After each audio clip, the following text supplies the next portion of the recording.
Shalom Bapak Ibu yang terkasih dalam Tuhan. Renungan kita kali ini bertemakan penghibur yang menyertai kita. Kita baca dulu di dalam Yohanes 16 ayat yang kedua sampai yang ketiga.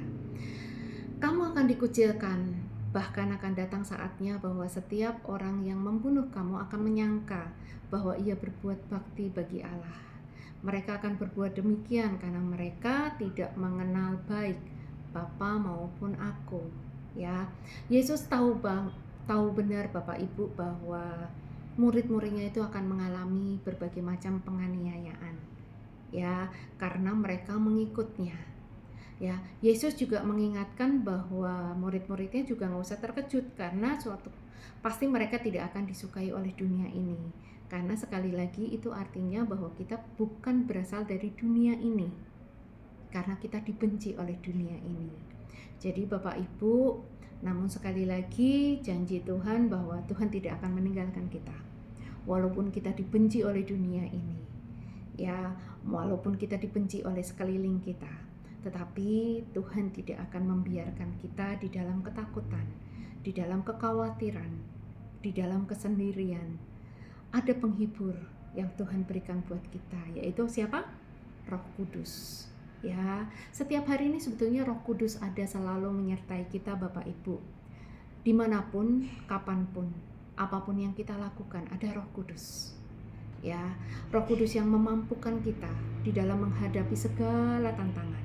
Ya, tidak baik di dalam pekerjaan kita, di dalam pelayanan kita, di dalam keluarga kita, dimanapun kita berada, Roh Kudus itu ada di samping kita Bapak Ibu.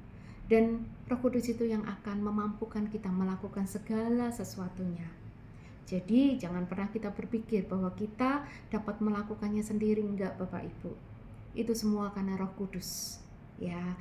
Dan Bapak Ibu, kalau saat ini Bapak Ibu sedang dalam ketakutan, sedang dalam depresi, penganiayaan, jangan takut. Janji Allah, iya dan amin. Allah tidak akan membiarkan kita sendiri. Allah tidak akan membiarkan kita di dalam ketakutan. Tetapi Allah selalu ada. Roh Kudus selalu siap kapanpun kita membutuhkannya. Cuman pertanyaannya adalah kebanyakan dari kita tidak merasakan kehadirannya. Kenapa? Karena kita nggak punya hubungan yang indah, karena kita tidak mendekatkan diri, karena kita tidak bangun komunikasi dengan Allah.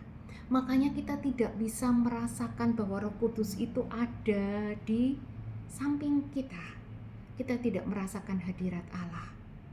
Jadi sekali lagi Bapak Ibu, Tuhan tidak akan pernah meninggalkan kita.